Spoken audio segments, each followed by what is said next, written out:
بسم الله الرحمن الرحيم. السلام عليكم ورحمة الله وبركاته.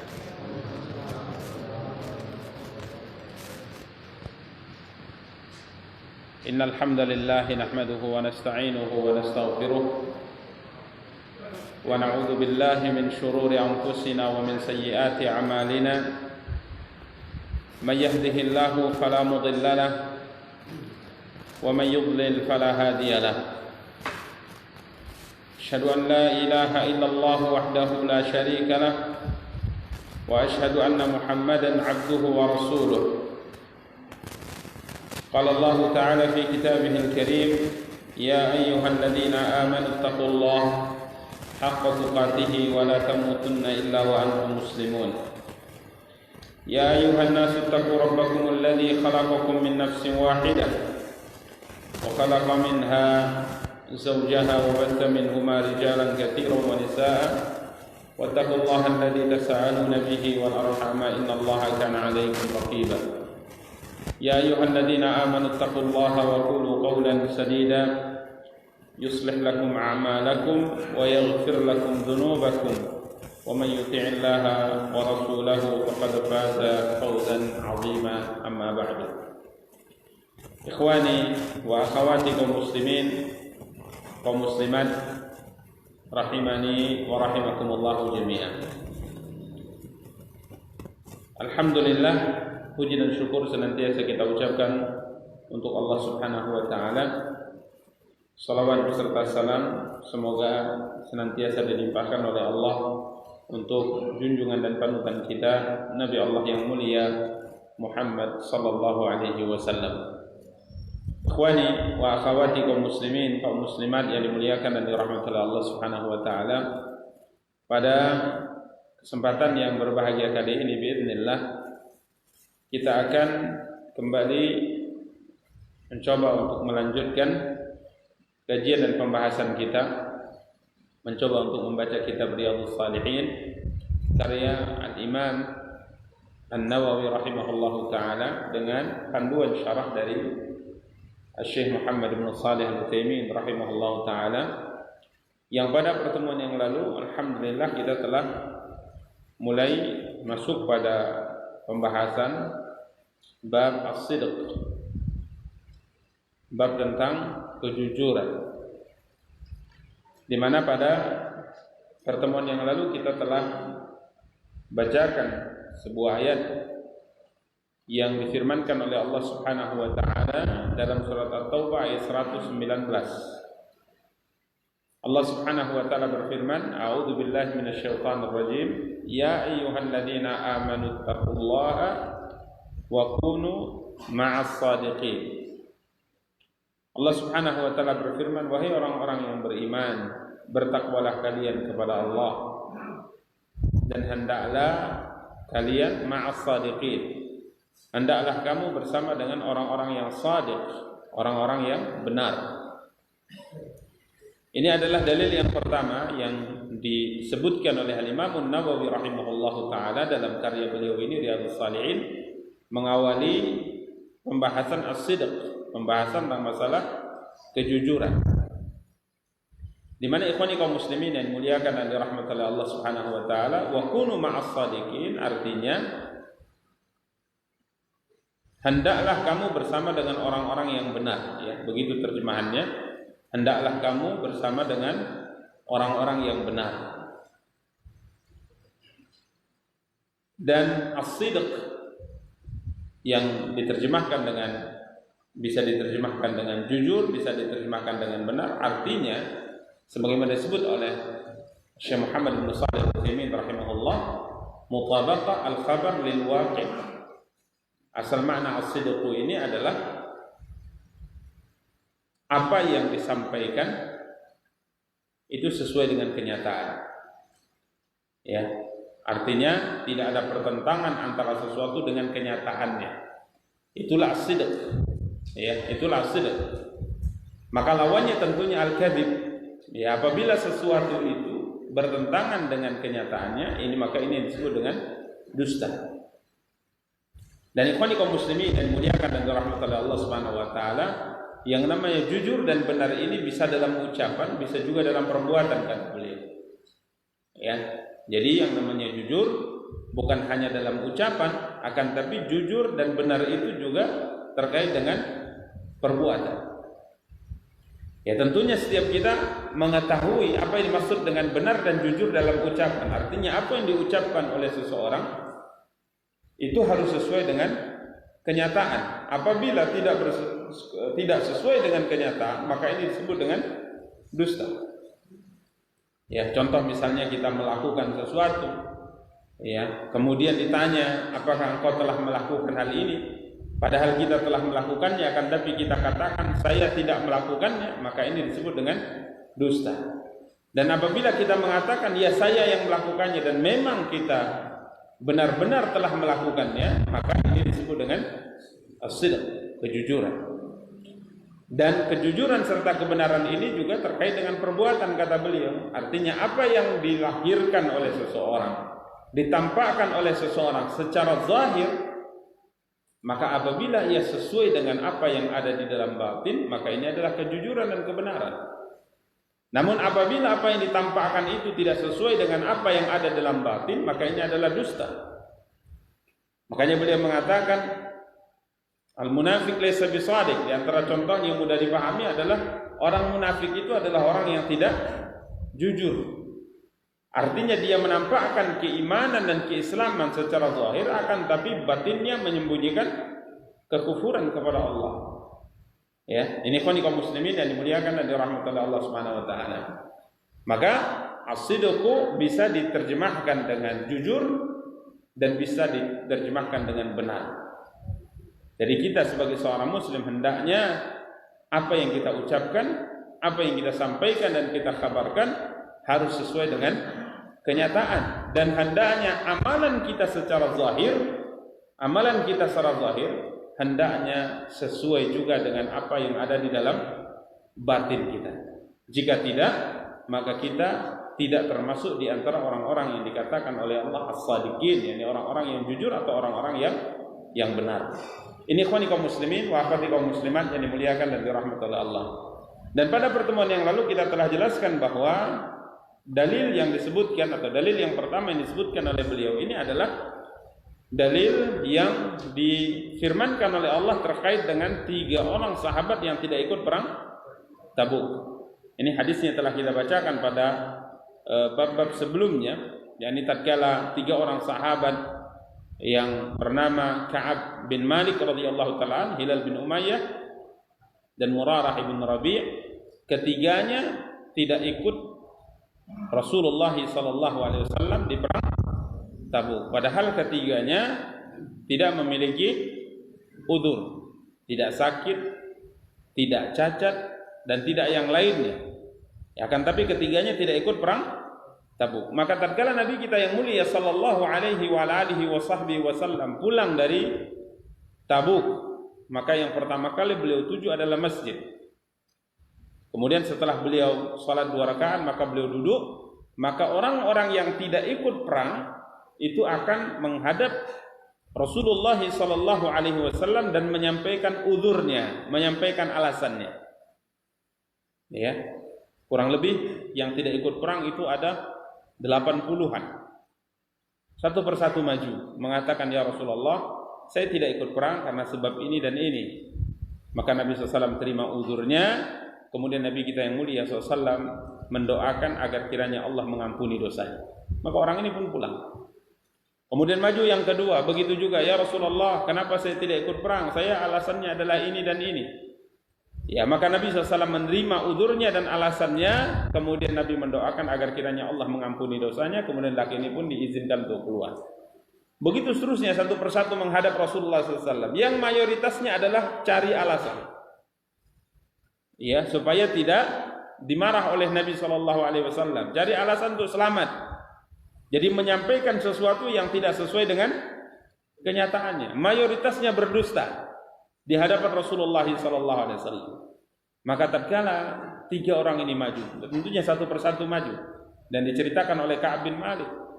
Dia mengaku di hadapan Rasulullah SAW. Dia mengatakan, ya Rasulullah, sesungguhnya tidak ada satu perang pun yang kondisiku lebih baik dari sisi ekonomi dan sebagainya kecuali di perang ini perang Tabuk. Bahkan hampir jarang dalam satu perang aku menyediakan 2 kendaraan yang siap untuk dipakai dalam berjihad di jalan Allah kecuali di perang Tabuk ini. Akan tapi aku tidak ikut perang dan aku tidak punya alasan. Maka Nabi kita yang mulia sallallahu alaihi wasallam katakan, amma hadza faqad shadaq. Adapun orang ini dia telah berkata jujur. Maka berdirilah, kita akan lihat apa yang Allah akan lakukan kepada. Jadi urusannya diserahkan kepada siapa? Kepada Allah Subhanahu wa taala. Biarlah Allah Subhanahu wa taala yang menentukan perkara kalian nanti bagaimana. Ya. Maka ketiganya pun akhirnya pulang dalam kondisi tentunya tidak diterima uzurnya oleh Nabi sallallahu alaihi wasallam. Ya, tidak dimaafkan oleh Nabi sallallahu alaihi wasallam, tidak didoakan oleh Nabi kita yang mulia sallallahu alaihi wasallam. Urusan ketiganya diserahkan kepada Allah. Biarlah Allah Subhanahu wa taala nanti yang memutuskan apa yang akan dilakukan kepada kalian. Karena kalian telah bermaksiat kepada Allah dan Rasulnya yang mulia sallallahu alaihi wasallam. Maka akhirnya sebagaimana kita bacakan pada bab-bab sebelumnya dalam hadis yang panjang yang diceritakan oleh Ka'ab bin Malik, Nabi SAW perintahkan semua kaum muslimin untuk memboikot 3 orang ini. Artinya tidak boleh berkomunikasi, tidak boleh berbicara. Jika seandainya salah satu di antara mereka bertemu atau datang dalam satu majelis, maka mayoritas atau seluruh kaum muslimin akan bubar. Bahkan salat di masjid bersama dengan kaum muslimin tidak ada seorang pun yang menegurnya. Dan tatkala dia mencoba untuk menegur siapapun, maka semuanya diam. Sampai ucapan salam mereka atau Ka'ab bin Malik kepada Nabi SAW sendiri, Assalamu alayka ya Rasulullah, itu pun tidak dijawab oleh siapa? Oleh Rasulullah. Bahkan Nabi SAW memandangnya dengan pandangan seperti orang yang sangat marah.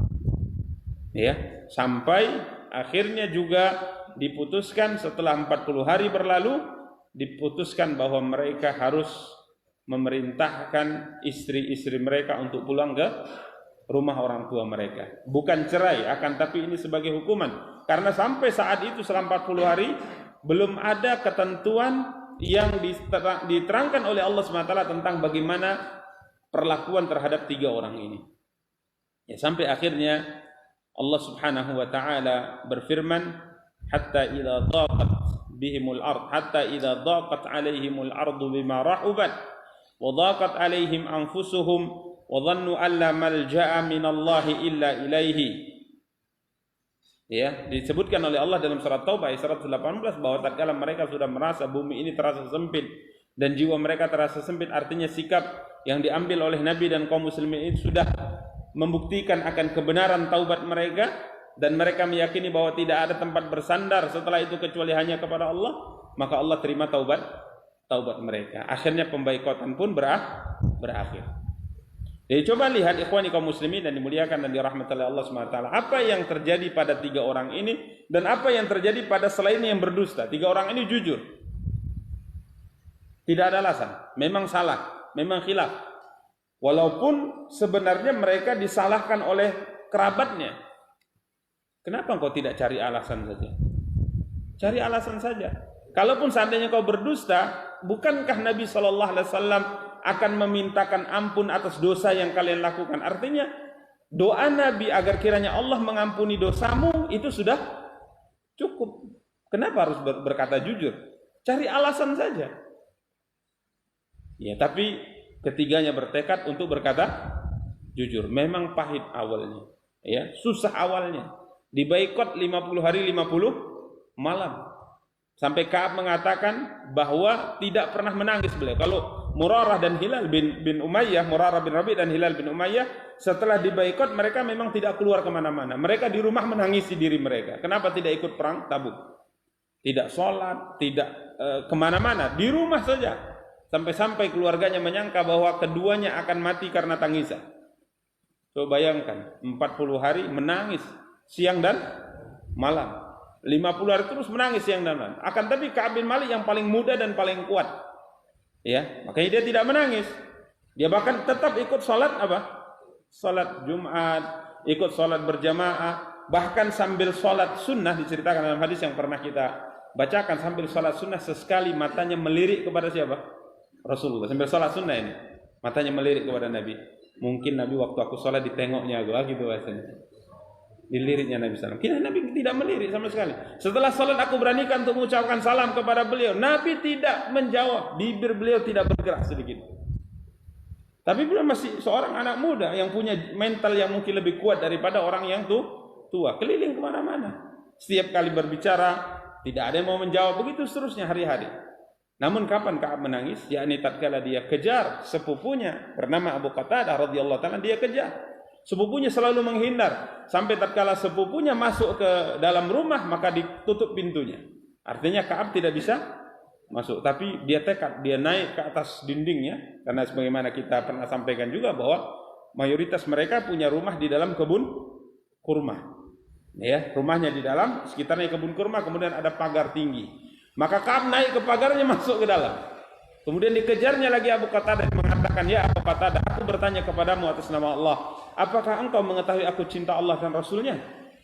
Maka Abu Qatadah tidak menjawab, dan tatkala dipaksa dia hanya mengatakan Allah dan Rasulnya yang lebih mengetahui. Cukup itu jawabannya. Artinya seakan-akan Abu Qatadah mengatakan itu urusannya kepada Allah. Apakah engkau cinta Allah dan Rasulnya? Allah yang maha tahu. Artinya jika seandainya engkau memang cinta Allah dan cinta Rasulnya, kenapa tidak ikut perang Tabuk? Itu sudah saya urusan itu kembalikan pada Allah. Maka saat itulah aku menangis radhiyallahu ta'ala. Namun setelah berlalunya puluhan hari puluhan malam, 50 hari 50 malam, apa yang diceritakan oleh Allah tentang mereka? Allah Subhanahu wa taala memberikan kepada mereka cerita yang sangat manis yang dikenang oleh semua generasi sampai hari kiamat. Al-Qur'an turun menceritakan tentang cerita mereka dan taubat mereka. Summa taba alaihim liyatubu. Kemudian Allah menerima apa? Taubat mereka. Dipuji dengan pujian yang sangat luar biasa. Sampai-sampai Nabi SAW tatkala Ka'ab bin Malik datang, maka Nabi mengatakan, "Abshir, berbahagialah engkau dengan hari yang paling baik semenjak engkau dilahirkan oleh ibumu." Itu hari yang sangat berkesan, hari yang sangat bersejarah bagi dirimu wahai Ka'ab. Ini adalah hari terbaik semenjak engkau dilahirkan oleh ibumu. Artinya Allah dengan firman-Nya langsung menyatakan bahwa kesalahan mereka, dosa mereka diampuni oleh Allah Subhanahu wa taala. Ini luar biasa ya. Cerita 3 orang sahabat ini yang tatkala berkata jujur walaupun pada awalnya susah, tapi coba lihat ujungnya. Bahkan Ka'ab sendiri tidak menyangka bahwa taubat mereka yang nasuhah itu diterima oleh Allah dan disampaikan oleh Allah SWT melalui ayat yang sampai dibaca sampai hari akhir. Mereka tidak menyangka itu. Mereka menyangka mungkin ada informasi dari Allah melalui Jibril atau bagaimana caranya. Mereka tidak menyangka kiranya Quran yang turun menceritakan tentang taubat mereka. Ya, ini ikhwani kaum muslimin dan dimuliakan dan dirahmati oleh Allah Subhanahu wa taala.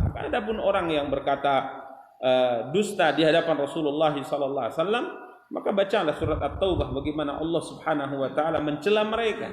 Bagaimana Allah Subhanahu wa taala menghinakan mereka tatkala mereka berani berkata dusta di hadapan siapa? Rasulullah. Walaupun pada awalnya tidak dimarah oleh Nabi, dibiarkan oleh Nabi SAW dan didoakan agar kiranya Allah mengampuni dosanya, akan tapi Allah Subhanahu wa taala mencela mereka, ya, merendahkan mereka di hadapan di dalam Al-Qur'an, tepatnya dalam surat At-Taubah. Ini ikhwani kaum muslimin, maka di akhir daripada cerita mereka bertiga, Allah Subhanahu wa taala mengatakan, "Ya ayyuhalladzina amanu taqullaha wa kunu ma'as shadiqin." Wahai orang-orang yang beriman, bertakwalah kepada Allah dan hendaklah kamu bersama dengan orang-orang yang benar dalam ucapan dan juga dalam perbuatan. Benar dalam ucapan, yakni jujur, dan benar dalam perbuatan. Artinya apa yang kita tampakkan hendaknya sesuai dengan apa yang kita sembunyikan. Ya. Karena kadang-kala nasallallahu alaihi wasallam wal afiyah, kita mampu menampakkan sesuatu yang baik tapi kita menyembunyikan sesuatu yang tidak baik. Ya. Jangan sampai kita menjadi orang yang baik secara zahir tapi buruk secara batin. Ya. Apalagi menjadi orang yang baik secara zahir tapi sangat buruk secara batin. Maka diingatkan oleh para ulama kita rahimahullah, hendaknya kita lebih memperhatikan urusan batin kita daripada urusan zahir kita. Ya. Hendaknya kita memperhatikan urusan batin kita, lebih kita perhatikan, lebih kita perbaiki daripada urusan apa? Zahir. Ya. Karena standar selamat atau tidaknya seseorang di akhirat nanti adalah sejauh mana batinnya itu baik. Ini ikhwani kaum muslimin wa akhwati kaum muslimat yang dimuliakan dan dirahmati oleh Allah Subhanahu wa taala. Kemudian dalil yang kedua yang disebutkan oleh Al-Imam An-Nawawi rahimahullahu taala dalam surat Al-Ahzab. Ya, dalam surat Al-Ahzab ayat 35. Ini agak panjang suratnya, kan, tapi beliau hanya menukil kalimat dari firman Allah Subhanahu wa taala yang sesuai dengan bab saja. Ya, di mana Allah Subhanahu wa taala berfirman, was-sadiqina was-sadiqat. Ya, was-sadiqina was-sadiqat. Lelaki yang benar, wanita yang benar, atau lelaki yang jujur dan wanita yang jujur. Di akhir ayat Allah Subhanahu wa taala berjanji bahwa lelaki dan wanita yang jujur dalam ucapan, benar dalam perbuatan, maka Allah Subhanahu wa taala berfirman, a'addallahu lahum maghfiratan wa ajran 'azima. Maka Allah Subhanahu wa taala akan siapkan untuk mereka ampunan. Dan Allah Subhanahu wa taala akan siapkan untuk mereka balasan yang sangat besar. Ini luar biasa ya. Jadi orang-orang yang berkata jujur, lelaki maupun wanita, orang-orang yang berbuat benar, baik laki-laki maupun wanita, maka Allah Subhanahu wa taala akan siapkan untuk mereka ampunan dari Allah Subhanahu wa taala atas dosa-dosa yang mereka lakukan, dan Allah juga akan siapkan untuk mereka ganjaran atau pahala yang sangat besar. Ini ikhwani kaum muslimin dalil yang kedua dari ayat yang disebutkan oleh Al-Imam An-Nawawi rahimahullahu taala. Berikutnya dalil yang ketiga ada dalam surat Muhammad ayat 21. Ya, surat Muhammad ayat 21 di mana Allah Subhanahu wa taala berfirman, "Falau shadaqullaha lakana khairan lahum." Ini juga sebahagian daripada potongan ayat yang disebutkan oleh Al-Imam An-Nawawi rahimahullah dari apa yang difirmankan oleh Allah Subhanahu wa taala dalam surat Muhammad ayat 21. Ikhwani kaum muslimin yang dimuliakan dan dirahmati oleh Allah Subhanahu wa taala, ayat ini berkaitan dengan satu angan-angan ya dari sebagian orang yang hidup di zaman Nabi kita yang mulia sallallahu alaihi wasallam. Difirmankan oleh Allah Subhanahu wa taala pada ayat sebelumnya, Allah Subhanahu wa taala berfirman, "Wa yaqulul ladzina amanu laula nuzzilat surah fa idza unzilat suratun fa idza unzilat suratun muhkamatun wa dzukira fiha al-qital ra'aital ladzina fi qulubihim maradun yanzuruna ilayka nadhara al-maghshiyyi 'alayhi min al-maut fa aula lahum ta'atun wa qaulun ma'ruf fa idza 'azama al-amru falau sadaqullaha lakana khairan lahum." Allah Subhanahu wa taala berfirman menceritakan tentang sebahagian sebagian orang-orang yang hidup di zaman Nabi kita yang mulia sallallahu alaihi wasallam yang berangan-angan kiranya Allah Subhanahu wa taala menurunkan ayat atau surat yang di dalamnya memerintahkan mereka untuk berjihad. Allah berfirman, dan orang-orang yang beriman berkata, mengapa tiada diturunkan suatu surat? Maksudnya surat yang memerintahkan untuk berperang. Mereka tidak sabar untuk apa? Berperang. Jadi berangan-angan. Ya. Kenapa tidak diturunkan surat yang memerintahkan untuk berjihad? Kala itu belum turun surat yang memerintahkan untuk apa? Berjihad. Mereka mengatakan, laula unzilat surah. Ya. Mengapa tiada diturunkan suatu surat? Para ulama di tafsir mengatakan, yakni surat atau ayat yang memerintahkan mereka untuk berjihad. Kemudian Allah Subhanahu wa taala mengatakan, fa idza unzilat suratun muhkamatun wa dzukira fiha al-qital. Maka apabila diturunkan suatu surat yang jelas, maksudnya yang disebutkan di dalamnya perintah untuk berperang, maka engkau akan melihat, kata Allah, ra'aital ladzina fi qulubihim marad. Maka kamu akan melihat orang-orang yang ada penyakit di dalam hatinya, yakni orang-orang munafik. Ya, engkau akan melihat orang-orang yang di hatinya ada penyakit. Yang dzuruna ilaika nadharal maghsyiyyi alaihi minal maut. mereka akan memandang kepadamu seperti pandangan orang yang pingsan karena takut mati. Kemudian Allah Subhanahu wa taala mengatakan fa'aula lahum, kata Allah Subhanahu wa taala, maka kecelakaanlah bagi mereka, kata Allah. Ya, sebagian mereka tadinya berharap agar ada ayat dan surat yang memerintahkan untuk berjihad, namun tatkala sudah diturunkan ayat yang memerintahkan berjihad, maka mereka melihat Nabi sallallahu alaihi wasallam seperti orang yang pingsan karena takut apa? Mati. Artinya berat sekali itu ayat untuk berjihad, padahal tadi yang berharap siapa? Mereka. Maka Allah mengatakan ta'atun wa qaulun ma'ruf. Allah Subhanahu wa taala berfirman, ta'atun wa qaulun ma'ruf, taat dan mengucapkan perkataan yang baik adalah lebih baik bagi mereka. Apabila telah tetap perintah berperang, mereka tidak menyukainya. Fa idza azama al-amr falau sadaqullaha lakana khairan lahum. Maka Allah Subhanahu wa taala mengatakan, tetapi jikalau mereka benar imannya terhadap Allah, niscaya yang demikian itu lebih baik bagi mereka. Ikhwani kaum muslimin dan dimuliakan dan dirahmati oleh Allah, ayat ini yang dimaksudkan dengannya sesuai dengan bab kejujuran yang disebutkan oleh Imam Nawawi rahimahullah, jika seandainya harapan mereka untuk berjihad itu benar, ucapan dengan batin mereka itu benar, niscaya tatkala datang perintah berjihad pasti mereka akan berjihad. Ya, ini maksudnya. Karena orang yang ucapan dan hatinya benar, ini pasti akan sesuai. Ini mereka berharap ada perintah untuk berjihad. Dengan lisan mereka berharap turun ayat yang memerintahkan mereka berperang. Tapi tatkala turun ayat yang memerintahkan mereka berperang, apa yang terjadi? Mereka takut mati. Mereka tidak mau mengerjakannya. Ini berarti yang mereka ucapkan dengan yang ada di hati mereka tidak sesuai. Ini kaum muslimin wa akhwati kaum muslimat yang dimuliakan dan dirahmati oleh Allah. Maka Allah SWT mengatakan, falau sadaqullaha lakana khairan lahum. Jika seandainya mereka benar, ya, niscaya yang demikian itu lebih baik bagi mereka. Al-Imam Sa'di rahimahullah tatkala mentafsirkan ayat yang mulia ini, boleh mentafsirkan dari sisi yang lain. Dan ini juga tafsir yang hendaknya kita renungkan bersama.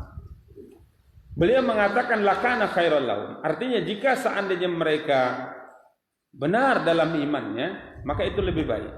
Artinya kalau seandainya iman mereka itu benar, pasti mereka akan menyibukkan diri mereka bukan dengan perkara-perkara yang belum diperintahkan, tapi mereka pasti akan menyibukkan diri mereka dengan sesuatu yang sudah diperintahkan. Kita sebagai seorang hamba kadangkala berangan-angan untuk melakukan kebaikan yang kita tidak mampu melakukannya. Tapi kebaikan yang mampu kita melakukannya, kita tidak lakukan atau kita tidak jaga. Padahal kebaikan yang mampu kita lakukan itu kadangkala sangat banyak. Tapi kita berharap nanti saya akan melakukan ini dan ini. Tapi nanti, sedangkan kebaikan yang ada di sekitar kita, kita tidak apa? Kerjakan. Ini kaum muslimin dan dimuliakan dan dirahmati oleh Allah. Falau sadaqullah lakana khairan lahum. Jika seandainya mereka jujur kepada Allah, artinya yang mereka ucapkan dengan apa yang ada di hati mereka benar, ingin melakukan satu kebaikan, itu jauh lebih baik. Artinya kalau seandainya kita jujur, ingin beribadah, ingin berjuang, maka apapun, sekecil apapun yang bisa kita lakukan dalam ketaatan kepada Allah, niscaya kita akan apa? Melakukannya. Ini kaum muslimin dan dimuliakan dan dirahmati oleh Allah Subhanahu wa taala.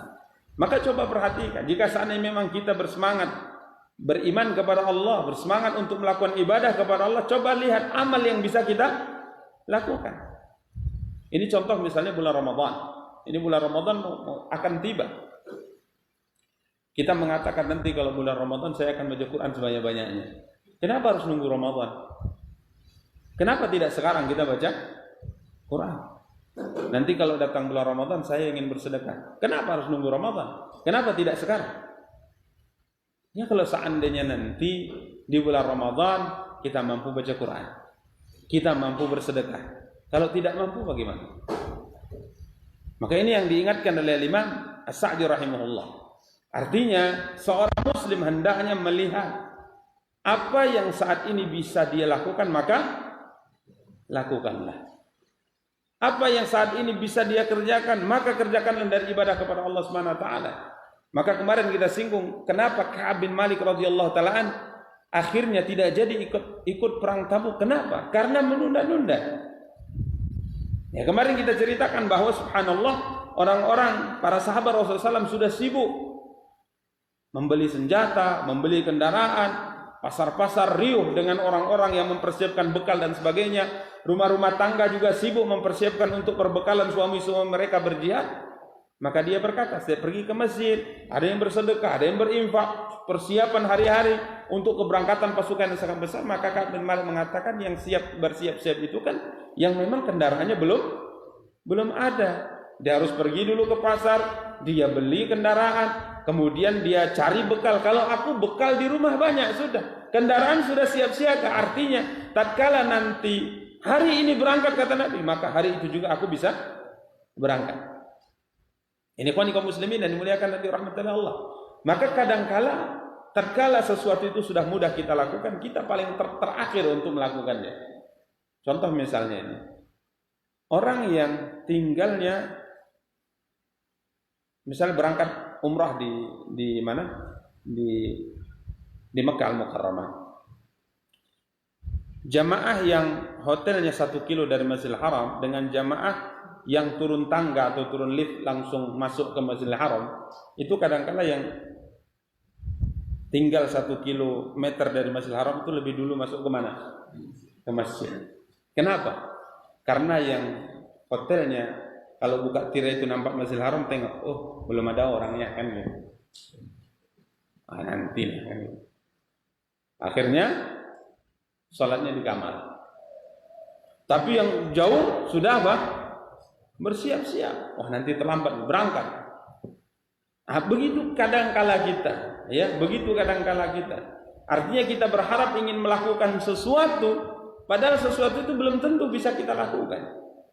Maka jika seandainya kita benar dan jujur ingin beribadah kepada Allah, ingin mendekatkan diri kepada Allah, maka apapun ketaatan pasti kita akan lakukan. Enggak usah berhayal terhadap sesuatu yang mungkin kita tidak bisa melakukannya, kemudian kita meninggalkan perbuatan-perbuatan dengannya mungkin Allah hantarkan kita ke dalam surga.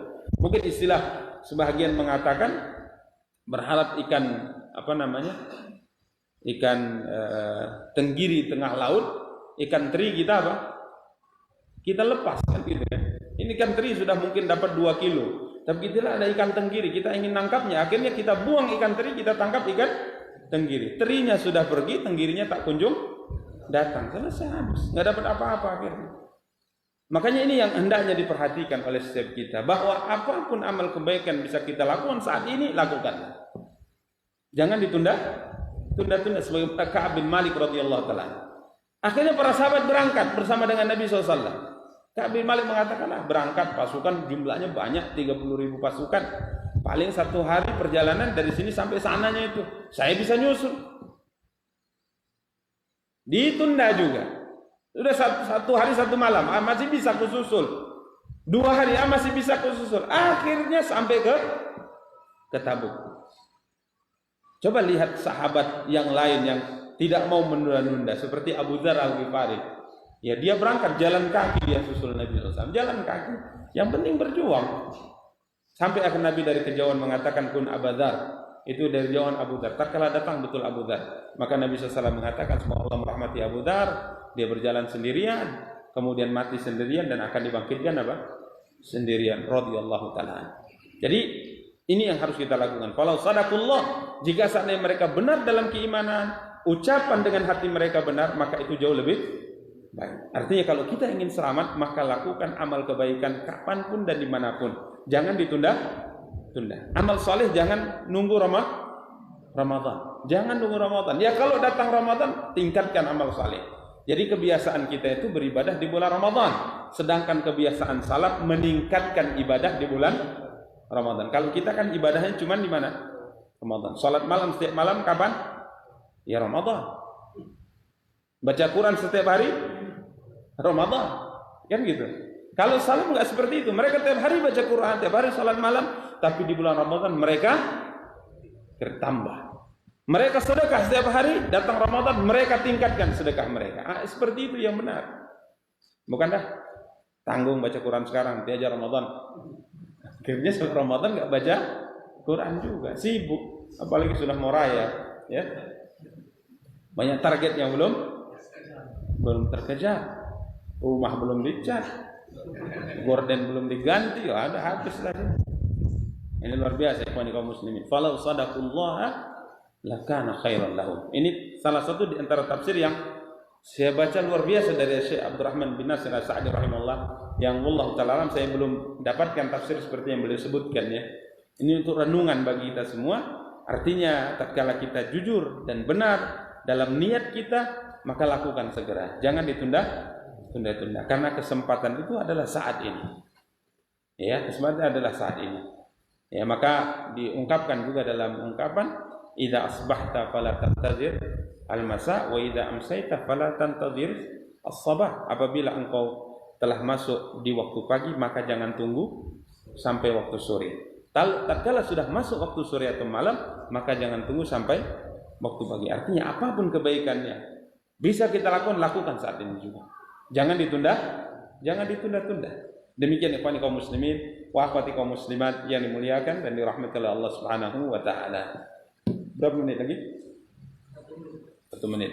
Kita insyaallah akan melanjutkan dalil hadis ya dari Abdullah bin Mas'ud radhiyallahu taala pada pertemuan yang akan datang. Ya, ini tatkala Nabi kita yang mulia sallallahu alaihi wasallam menceritakan bahwa kejujuran itu dan kebenaran itu akan membawa pelakunya ke dalam surga, sedangkan dusta itu akan membawa pelakunya ke dalam neraka Allah Subhanahu wa taala wal iyad billah. Insyaallah kita akan lanjutkan pada pertemuan akan datang. Kita cukupkan. Subhanakallahumma bihamdika asyhadu an la ilaha illa anta astaghfiruka wa atubu ilaika. Wassalamu alaikum warahmatullahi wabarakatuh.